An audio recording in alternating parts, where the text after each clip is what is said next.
to the QI L series.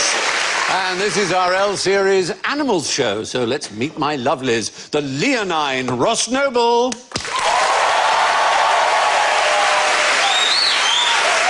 larky Sarah Millican, lounge lizard Colin Lane,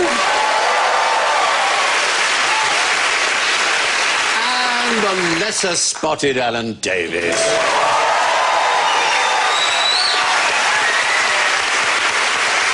And here's what they sound like. Ross goes... lion. Sarah goes... a lark. Or possibly a ringtone. And Colin goes... I thought you were supposed to have the worst one. Yeah. See if you can guess what that is. That's a human simulation. It's an L.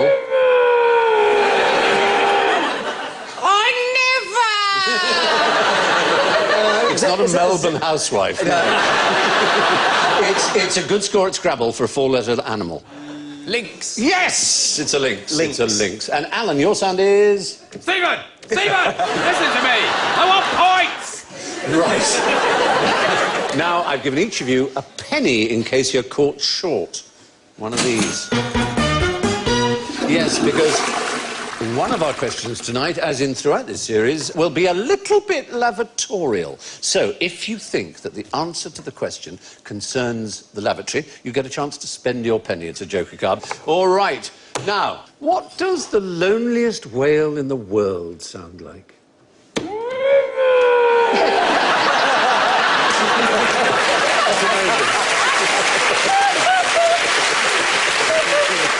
I was going to say Richard Littlejohn. Someone sent me a thing about blue whales, that they are really loud. They can make a noise of 180 decibels. It's the loudest noise any animal can make. All whales, It's louder in fact, than a plane taking off. Oh, completely. Or a baby crying or anything. And it can be heard 500 miles away. And further, in fact, the deeper it is, the further it sounds. And if it's very, very low pitch...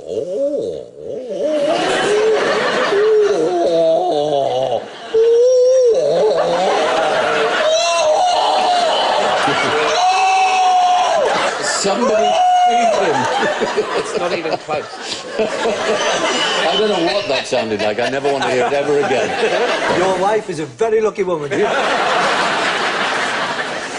Yeah, this particular whale is one. We don't actually know what species it is because no one's found it, but people have heard it. And it's very unusual because it's the highest-pitched whale that's ever been recorded by hydrophones, the microphones you pop down into the depths. How do they know that it's lonely? Because it's never been answered. Oh. Well, maybe it just likes spending time on its own. Well, maybe it's like it singing in might your do. kitchen in your night. The theories Like There's a subtle difference between lonely and alone. That's very, very true. Maybe he's just reading books and spending some time... Not reading books. I don't think we can go that far. But also...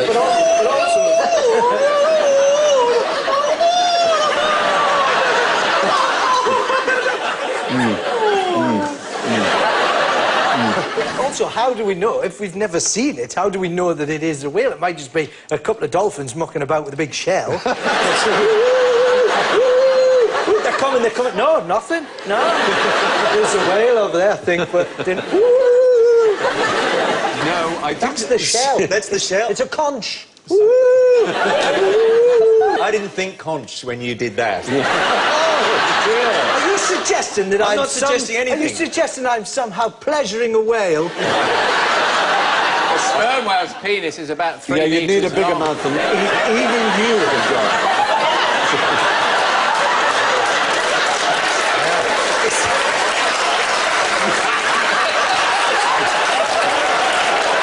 Isn't it great how we're all so keen to be involved? Hang on a second. If we're all getting involved, I'll start here. Have it all the way along the way. You hold it like that. There you go. Right there. That's it. There we go. Heave ho! Heave ho! Oh, dear. Well, it's generally believed that it is a blue or a fin whale, and it's 52 hertz, which is the far higher register. We've actually got it. We can hear it. That seems very deep to us, but that's actually the highest. You know, Sounds like standing outside deeper a ones nightclub. travel much further. Now, at home... It's the ministry sounds. What time are you closing? We're trying to sleep. Shirt, mate. Not with that shirt. Who's only? At home, you might not be able to hear that because not all televisions can actually take that amount of bass. With that, you probably haven't got a woofer at home, as I have. Just on the issue of last creatures, not necessarily... I mean, some people believe that rather than being a blue whale or a fin whale, it could actually be a whale that is a result of two different species of whale mating. It was a new kind of whale, and that it doesn't have a natural mate because it's a sort of mutated voice. Well, the 52 hertz whale has a high-pitched voice and no mates. Now, what form of transport might a caterpillar use? Do they hitch on to things then? They do. I wonder what they hitch onto. Furry mammals. Furry mammals carry a lot of stuff about. They do, but in this case, they use each other. They use a principle, which is quite fun, and that is that the one that's on the bottom layer is going at a certain speed, and the one above, twice the speed, and the one above that, thrice the speed. So, all told, the whole group goes faster. And we've done a little experiment using stop-motion photography. It's going to come in. Yeah, it's awful, isn't it? But if you watch, we've got two yellow pieces there, and they're both moving one step at a time. But you'll see the one on the top layer is going faster, and the single one can't catch up with it. And that's the principle they use, that the top layer is going quicker. And so that's how caterpillars move at greater speed to get to where they need to be. Like a travelator. The travelator? Except when people get on the travelator, they slow right down. Oh, it's so annoying. It drives me mad. When I get on a travelator, I really make the most of it. Me too. I accelerate. I love the way that the windows and everything just speed past you. Oh, it's... Travelator! People actually, even on the travelator, they just stop. They stop. I know. Yes. Well, yeah, but it's Just doing keep the walking. movement for you, so you don't have to move. That's why we're a nation of morbid... Oh, dear. Or if you have small children, they turn around and run the other way. Yeah. There's people coming and you're like... You have to do quite a lot of loud coughing and... and my flight's about to leave sort of stuff in order to get people just to move across. It's just politeness to take one side of the travelator. Or you say, get out of the way! Yes, that's an option too. Anyway, moving from larvae on to adult Lepidoptera. What's a surefire way of telling two butterflies apart? Different colour wings. That would be true of those that were different colours. But suppose they looked identical Then you and were can't. different species or genus. Then you genera. can't. That's it. Well, you might be. Their breath. Is it? Bit of breath. Is it? Prettier they are, the stinkier their breath. Their dress. Their dress? Yes, that would do it. Are they sort of Their same bit names? different? Like they are all the same, There are but they're two not? genera of butterfly that look almost identical, and it's a type of evolution called Mullerian. There they are. And one of them tastes disgusting to birds, and the birds quite quickly learn that. Oh, so you lick them. You just lick Well, them. the birds did. And so the other one Bird licking. evolved to look as much like the one that's disgusting without actually being disgusting, because it doesn't need to develop the, whatever it is, the disgusting taste, because the birds will assume that it is disgusting. And this is a thing that happens in nature. You look identical just to survive. How smug must they be? Oh, I would say. It's very, very good. And also, the one on the right there seems to have a tiny roll of gaffer tape in its mouth. They're not even his real wings. He's made them. He's like, look at that, I'm just like him. Come on. You go around the other side of that, it's all sticky back plastic round there. But there is an answer to how you would tell the difference, and it's deeply personal. Oh, it's the downstairs. It's the is it? genitalia. You would look at the genitalia. And there's a truly great novelist of the 20th century, although English was his third language. And he was very good at sexing butterflies. Indeed, telling their gender, examining their penises. There is Texting. Texting. No, sexing. There's a collection still at Harvard University of these tiny little files filled with penises of butterflies that he collected. There he is.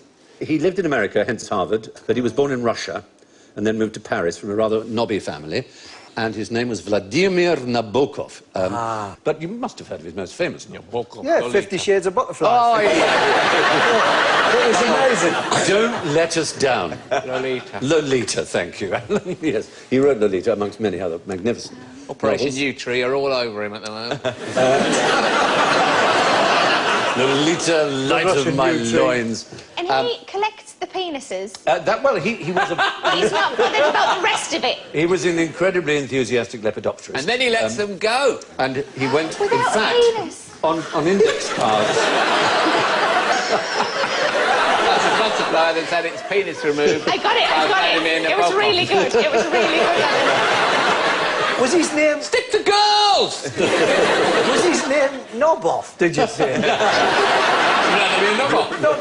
Novel fine name, novel fine nature. I'll do anything. Start with a butterfly, work my way up. Okay. As well as being a great writer, one of the finest lepidopterists of his time, he used his index cards, on which he wrote his scientific notes about Lepidoptera, to write the entire novel of Lolita, in fact, his most famous work. Did his wife collect all of the lady gardens of the butterflies?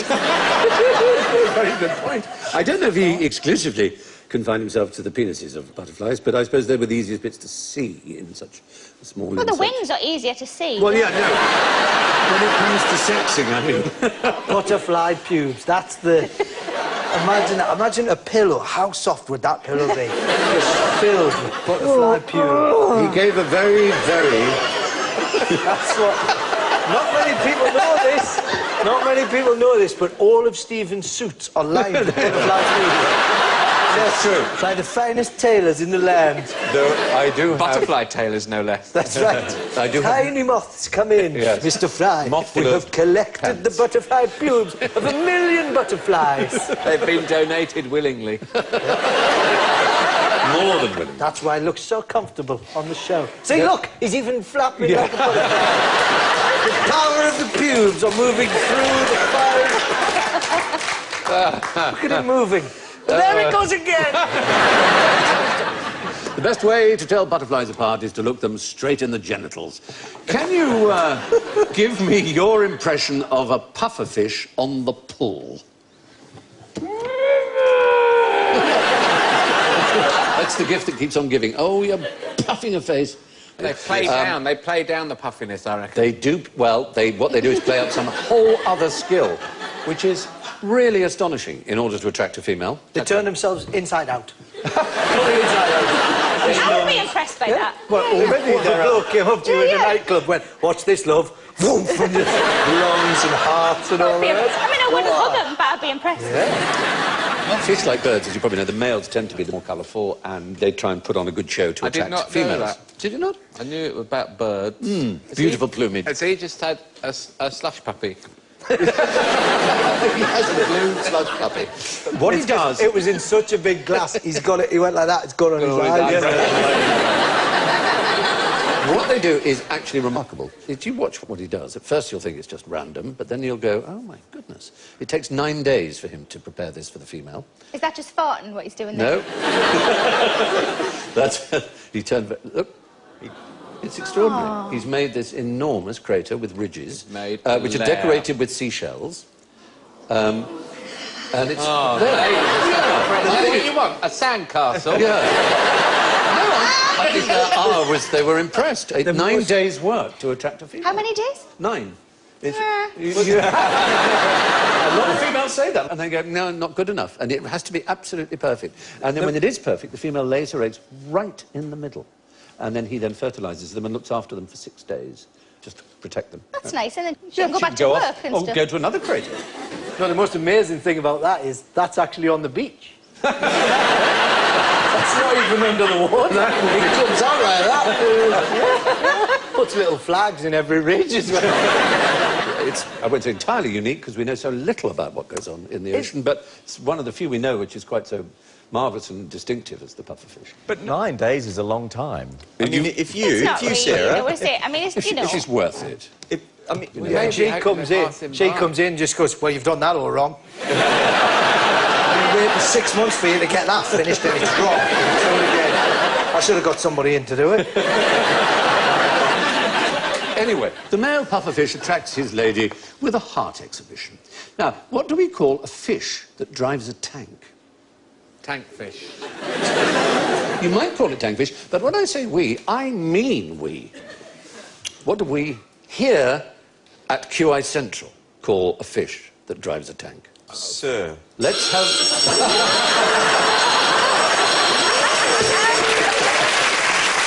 That was a shot. We read you like a book. We're going to show you a fish driving a tank. What? Right. Yes. So if my splendid porters can come on with a little tank tray. The porters, ladies and gentlemen. Yay! There we are. So, we've got a tank and we've got a fish who's going to drive the tank. Oh. And there's our fish. He doesn't live here, I want you to know. This is just his transport system. And, This is like the poshest fairground ever. yeah. If I turn on his little motor here, This is a fish tank. and as soon as he moves, he Give him will... some food or poke him with a biro. Every direction, different direction he goes, he moves the tank. And, whoa, there you go. Let's move you into the middle here. There you go, because you were getting all excited. There you are. A few ants' eggs for him, or whatever it is we feed him with. And, Butterfly penis. But you obviously want to know... I said, what do we call him? His name is Alan.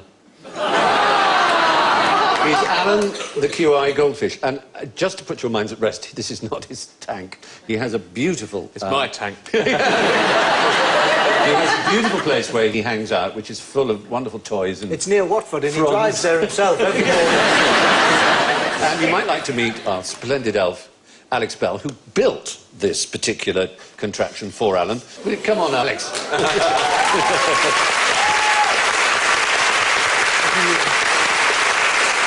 Here we have the classic elf. Educated to within an inch of his life. Smart turned out. How long did it take you to build this? A couple of days. It's made of Lego completely, so... It's entirely Lego? Yeah, it's all Lego. Can we race it against caterpillars? And why did you make it? Someone... so there's a Dutch company called Studio Dip, and they made a bigger version of this for a fish to live in, and we thought we'd have a go at making our own. Did you build it over 2 days to attract girls?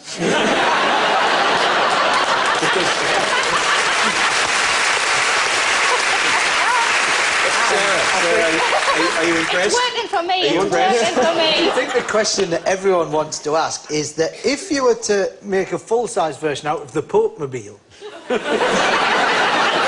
the Pontiff was to swim very hard, would that work? Could we do that? Probably. Just to put at rest those who are wondering what the principle behind it is, it's when he swims forward, what happens exactly? Yeah, there are 4 sensors, one in each corner, so whichever corner he goes to, it goes in that direction. Ah, right. It's that simple. So it's nothing to do with the pressure of the water. Or No. Would it be possible to build a giant one, put a dolphin in it, that could swim up, do a somersault, and then the whole vehicle could loop the loop? Theoretically, yes. Let's do it.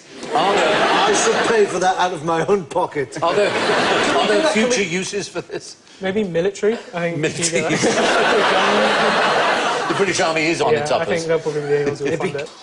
Well, it's very exciting for him, but I'm sure he wants to get back Yeah, to exactly. his huge and very, very luxurious accommodation in the QI office. He lives in So assistant. I will hand him over to him. Thank you, Alan. Thank you, Alan and Alex. That was very pleasing.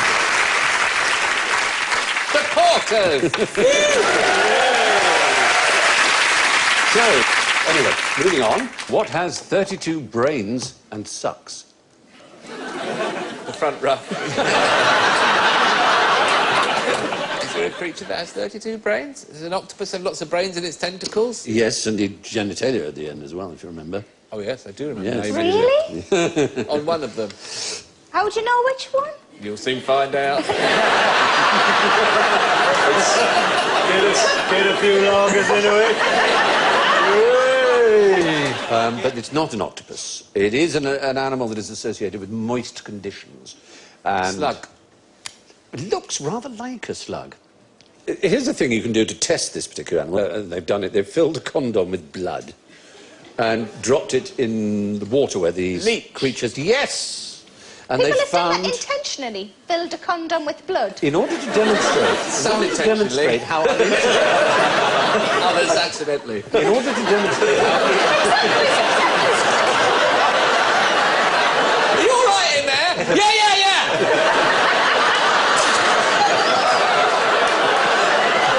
Don't flush it down the... No! That's why it's always been...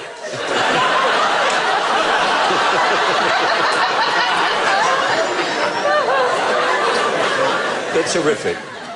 What it doesn't do is catch a leech, because leeches haven't evolved expecting humans to splash through the marshes, but they have expected other kinds of animal. And... A frog, perhaps? a frog is a perfect example. If you put the condom in covered in blood, leeches will not be attracted to it. If you just wipe the condom over a frog and then drop it in, the leeches will go fa-tong, like that, because they smell a bit of frog. Frog will be your friend. They go, fa-tong, boing. Exactly. What? They hop Yeah. around. So, the merest whiff of frog will lure a leech to lunch. Now, what's the most energetic thing that a sloth or sloth ever does? Whichever you prefer.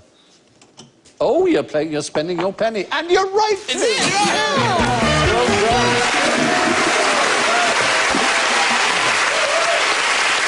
Going to the lavatory. Going to the lavatory. They spend all the time in the trees, except when they go down and use a communal lavatory, which they share. And this habit of sharing lavatories has given rise to some pretty Somebody's missed the lavatory unpleasant... there. Well, I'm afraid it Got gets... a wee on a friend. It gets really, really worse. I mean, it's grim beyond believing this, but at the Estación Biológica Quebrada Blanco in Peru, which is a field research site in the Amazon, they observed very odd feeding habits of two-toed sloths. They were hanging upside down from the roof of the scientist's latrine, and they started to drop down into it and scoop up handfuls of human excrement and toilet paper, and they would eat it. They even plunged into the pit itself, which you can see, and emerged covering, after a liquid lunch, in poo. The research paper noted it was scooping with one hand from the semi-liquid manure and then eating from the hand. When more persons gathered around the latrine to watch this bizarre behaviour, the sloth emerged from the latrine and climbed into the nearest tree. So it didn't like being watched. Might have been slightly ashamed. You know when the film Jaws came out and it was really terrifying to go to the toilet in case a shark came up and bit your bum? I don't remember feeling that, to be honest. Well, maybe that was just our house. But now, there's another one then. Now we've got to worry about... A sloth coming up and sloths coming clawing up and- at your ass. Yeah. Well, they wouldn't do that. They'd just sit there like that.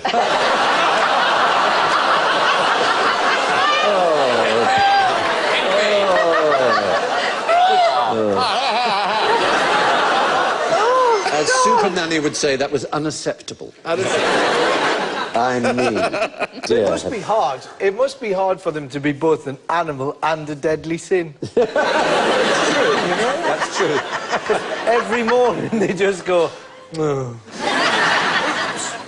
Is it the sloth? I might be wrong here, you'll know. When they die, they stay in the trees, don't they? How Totally. long for, though? Just forever. Forever.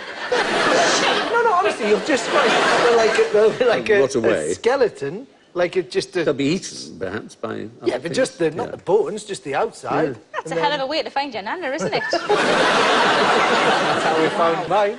On the local park. Oh, no. Oh, God. She's only gone on the climbing frame. Really? Why did people go, oh, as if my nan, genuinely? Oh, that's terrible. I don't know much about what goes on in the northeast, but we hear things. Mainly from you. So, the only reason, as Alan knew, that sloths ever move out of a tree is to spend a penny. But now it's time to wallow for a while in the filthy pile of ordure that we call general ignorance, so fingers on buzzers, please. Which cat never changes its spots? Well, now, see? I thought I set a trap. Do you? Oh, lion. Is it the jaguar? Good. Because if you shave a jaguar, it's got the jaguar pattern on its skin. That's not its fur. So therefore, it doesn't matter how many times you shave it, the spots remain the same. Interesting. It's not the correct answer. All right, I'll be off then. We avoided saying the leopard. Yes, because that was the trap I sensed. We can see a little leopard kitten with its mother, and you can see the leopard kitten really does have quite tight spots, very close together, and the mother has what are called rosettes, which are very different. The animal actually is a lion, and the spots are where its whiskers sprout from, and you can see those little lines of dots Like there. it's been sniffing glue. They like that. never change. They never, ever change. So they're like fingerprints. You can identify a particular line just by the array of You'd have to get very spots. close to it, though, You wouldn't would, and you wouldn't necessarily want to do No. that. No, exactly. So, it's lions, not leopards, that never change their spots. Which is the biggest of the big cats, though? Yes, line in first. Is it the Jaguar? Not even the V12. No, I'm afraid not. Any other thoughts? Well, the lion. Mm. The leopard. No. The tiger? Is it the tiger? You're both half right. The cougar. The liger. It is the liger, and the liger is composed of what? A lion and a tiger. But which gender round? The front half A man is the tiger. It's like a dodgy safari salesman. I'll tell you what, mate, that's lovely. That's a lion, that is. A male tiger and a female Yes, lion. in both cases they put the male first, so if it's a liger, it's a lion male and a tiger female. And if it's a tigon, then it's a male tiger and a female. The best one is the giraffe. It's just got a zebra body and a giraffe neck, and it's always falling forward. Anyway, the biggest of the big cats are ligers. That brings me to the scores. In last place, I'm afraid he's come thousands of miles to be minus 20. It's Colin Lane.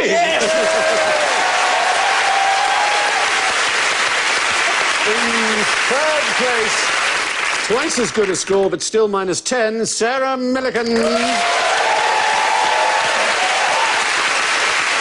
And minus 5, Alan Davies. Which means that our winner on a staggering +6 is Ross Noble.